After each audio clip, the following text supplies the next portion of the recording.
Bonjour et bienvenue dans le magazine des Français de l'étranger d'octobre 2019. Au sommaire ce mois-ci, les 20 et 21 novembre, le rendez-vous annuel des entreprises qui souhaitent s'internationaliser, la 3e édition de la semaine des lycées français du monde, le gouvernement veut doubler d'ici à 2030 les effectifs dans les lycées français de l'étranger, le succès des managers français à l'étranger, l'Assemblée des Français de l'étranger fête ses 70 ans, enfin un sondage révèle ce qui manque le plus aux Français expatriés.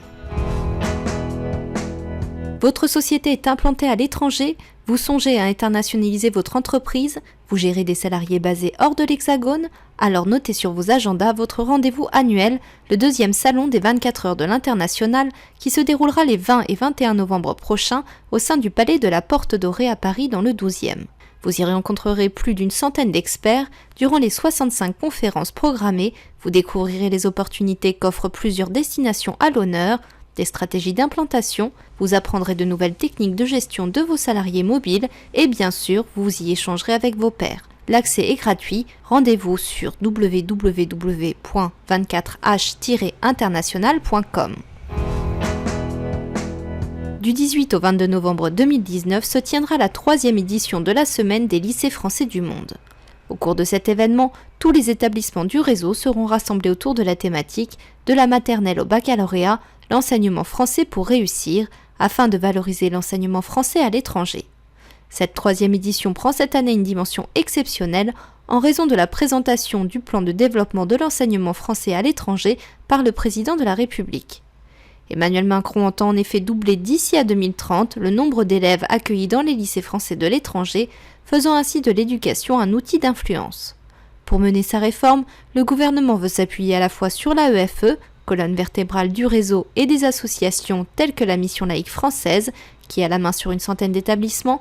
Au total, 25 millions d'euros de subventions seront injectés dans le budget de l'AEFE dès l'an prochain, alors que 33 millions lui avaient été retirés il y a 2 ans.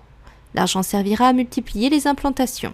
Pour en savoir plus sur l'AEFE, venez rencontrer ses représentants lors du salon des 24 heures de l'international, Palais de la Porte Dorée dans le 12e arrondissement de Paris. Et si vous êtes à la recherche de jeunes talents, prenez d'ores et déjà rendez-vous avec les boursiers d'excellence Major, présents sur place le 20 novembre, en envoyant un email à salon@24h-international.com. Les managers français trop individualistes et arrogants, il n'en est rien selon Émeric Bass, associé chez Valtus, leader européen du management de transition.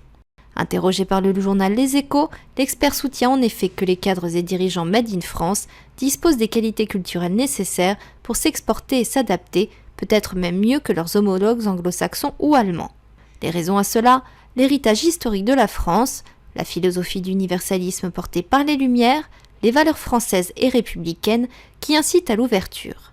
La moindre aptitude aux langues étrangères des Français est probablement aussi l'un des facteurs explicatifs de leur posture d'humilité qui favorise l'acculturation et oblige à l'échange et à l'écoute, des qualités primordiales dans le management multinational et encore davantage multiculturel.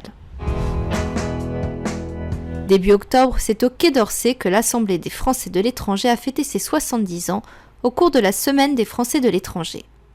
Institution créée en 1948 sur la plume de Robert Schuman, l'institution compte aujourd'hui 90 élus, conseillers consulaires AFE.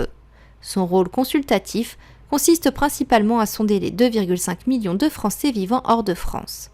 Cette année, le président de l'AFE, Marc Villard, a accueilli notamment les ministres Jean-Michel Blanquer, Jean-Yves Le Drian et Jean-Baptiste Lemoyne pour une conférence.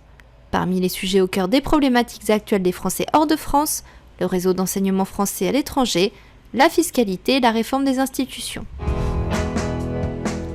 Un sondage réalisé par l'Institut OpinionWay révèle ce qui manque le plus aux Français expatriés.